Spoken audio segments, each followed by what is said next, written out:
Bwana Yesu asifiwe, mtu wa Mungu, na kusalimu kwa jina la Yesu. Mtu wa Mungu, ni kwa nini hatumsemi Yesu, hatumtangazi Yesu? Tumekaa kimya, tunaona haya kuihubiri Injili. Ni kwa sababu gani? Ni kwa sababu gani? Ni kwa sababu hatujakutana na Yesu bado. Yesu ambaye tuko naye ni Yesu ambaye tunamsoma tu kwenye Biblia, lakini bado hatujakutana na Yesu kwenye maisha yetu. Ni Yesu ambaye tunamsikia tu, ndiyo maana hatuna uwezo wa kumhubiri au kumtangaza, kwa sababu huwezi kukisema kitu ambacho haukijui. Bwana Yesu asifiwe sana. Ikiwa Yesu amekuponya magonjwa, huwezi kukaa kimya. Ikiwa Yesu amekufungua kutoka kwenye vifungo vya uchawi, vya uganga, huwezi kukaa kimya. Ikiwa Yesu amekupigania, amekutetea, huwezi kukaa kimya. Ikiwa Yesu amekubariki, amekuinua, huwezi kukaa kimya. Ikiwa Yesu amekutendea matendo makubwa na ya ajabu kwenye maisha yako, hauwezi kukaa kimya. Bwana Yesu asifiwe sana. Tunaona yule mtu wa ukoma ambaye Yesu alimtakasa na akamwambia kwamba usiende kuwatangazia watu wala usiwaonyeshe watu, lakini yule mtu kwa kushindwa kujizuia alienda kutangaza kwa watu juu ya uponyaji ambao ameupokea kutoka kwa Yesu Kristo. Alienda kuambia watu habari za Yesu Kristo. Unaona, lakini alikuwa amezuiliwa. Tunaona pia hata kwa mwanamke ambaye ni Msamaria alipokutana na Yesu kwenye kisima. Yule mwanamke alikutana na Yesu mara moja, lakini ile tu ilitosha kumfanya yule mwanamke kwenda kumshuhudia Yesu kwenye mji wao, na watu wa mji wake wakaenda kumlaki Yesu na kwenda kumsikiliza Yesu na wakamkaribisha kwao awafundishe. Bwana Yesu asifiwe sana. Kwa unaweza ukaona kumbe kwa nini hatumtangazi Yesu? Kwa nini hatuna ujasiri wa kumsema Yesu? Kwa sababu hatujakutana na Yesu kwenye maisha yetu, hajawa halisi.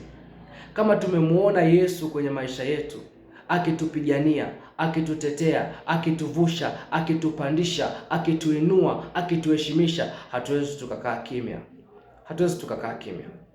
Hatuwezi tukakaa kimya, kwa sababu Yesu sio wa kumficha uvunguni. Yesu ni wa kumtangaza. Kama waganga tu wa kienyeji wanaweka mabango, safisha nyota, sijui mchumba, kurudisha mke aliyokimbia, sijui biashara, waganga wanaweka matangazo.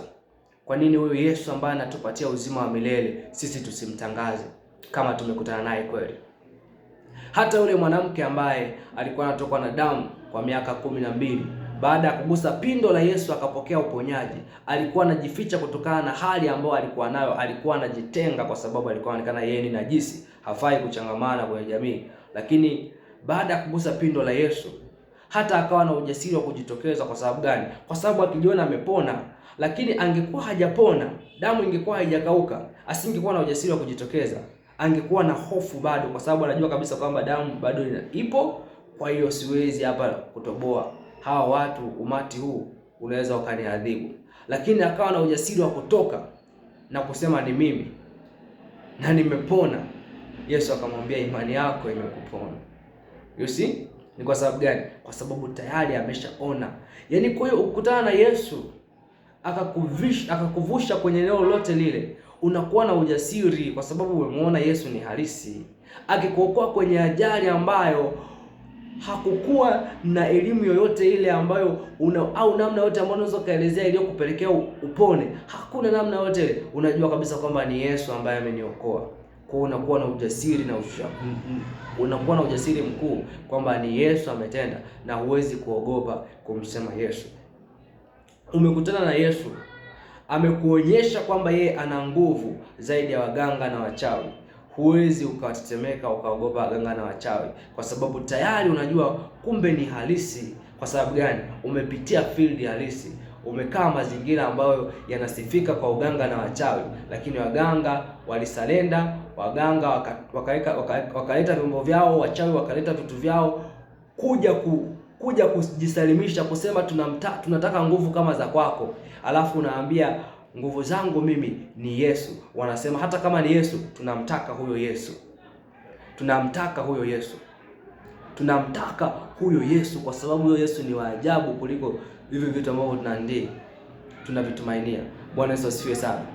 Kwa sababu Mungu aliyekutetea akakutoa kwenye vifungo vibaya, akakutoa kwenye mikono ya watu makatili. Maana kuna wakati mwingine unakutana kwenye maisha yako, unaweza ukaingia kwenye maisha ya watu ambao ni makatili, watu wabaya, watu wenye nia ya kukuangamiza, watu wenye kusudi la hata kuondoa uhai wako kabisa au kuharibu hatima yako.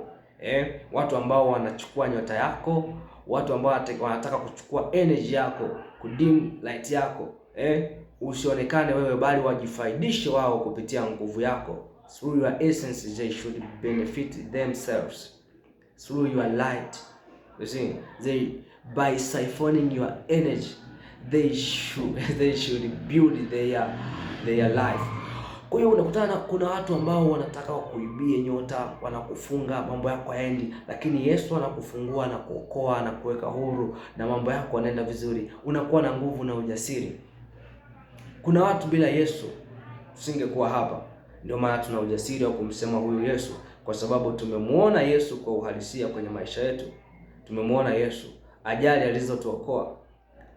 Kuna ajali nyingi sana ambazo nikianza kutafakari huwa naona kabisa kwamba kuna kitu cha ajabu ambacho kilifanyika, ambacho ni zaidi ya sayansi, Najua kabisa ni Mungu ambaye aliniokoa, kwa sababu ya gari lilivyovunjika, kwa sababu ya mazingira ambayo ilitokea. Unajua kabisa kwamba kupona kwa hali hiyo sio hali ya kawaida. Kwa hiyo najua ni Yesu aliyeniokoa, na kwa sababu hiyo, kwa sababu nimemuona Yesu, nina ujasiri, kwa sababu naamini aliyeweza kufanya hayo anaweza kufanya kwa ukubwa zaidi ya hapo, anaweza kufanya zaidi, kwa sababu Yesu ni Mungu. Yeye ni Mungu, ashindi jambo, hana mipaka, uwezo wake hauna mipaka. Ndio maana Zaburi anasema kwamba kama si Bwana aliyekuwa pamoja nasi, kama Mungu asingekuwa upande wetu, wale wachawi wangetumaliza, wale waganga wangetumaliza, yale mapepo, kila uchawi, uganga, kila aina ya vita ambazo tunapigwa katika ulimwengu wa roho. Maana vita nyingi tunapigwa zaidi katika ulimwengu wa roho. Watu wanatutengenezea vitu vya ajabu katika ulimwengu wa roho, lakini kama sio Mungu ambaye amesimama upande wetu, hakika hao watu wangetumeza hai. Kuna watu wanatamani watutafune, watumeze, wanatamani watuangamize, lakini Yesu anatulinda. Yesu anatulinda. Kama si Yesu anayetulinda, tusingekuwa hai. Kama si Yesu aliyetupenda, tusingekuwa hapa. Ni neema ya Yesu, ni ulinzi wa Yesu, ni nguvu ya Yesu ambayo inaendelea kutushikilia, ambayo inaendelea kututunza, ambayo inaendelea kutuhifadhi. Na ndio maana tuna ujasiri wa kumhubiri Yesu, wa kumtangaza Yesu mahali popote pale. Kwa sababu gani? Kwa sababu tumemuona Yesu akiponya, tumemuona Yesu akituokoa kutoka kwenye vifungo mbalimbali, mateso mbalimbali, kutoka kwenye mambo ya ajabu. Yesu Kristo ametuokoa kutoka kwenye dhambi, ametusamehe dhambi zetu.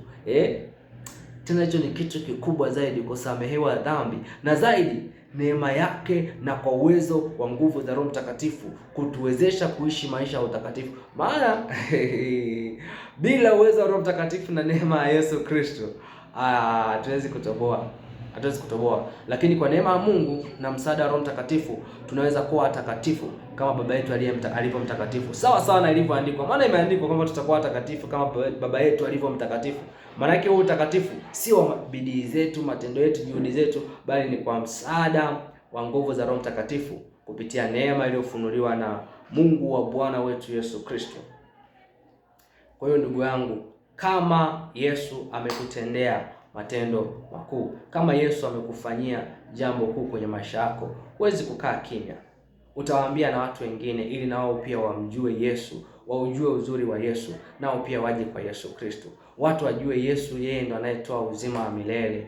Wajue kabisa kwamba Yesu anaweza mambo yote, anaweza kutenda mambo yote. Hakuna jambo gumu kwa Yesu. Watu watambue hilo, wampokee Yesu Kristo. Ukikaa kimya, watu watajuaje? Yesu amekutendea, umekaa kimya, watu watajuaje?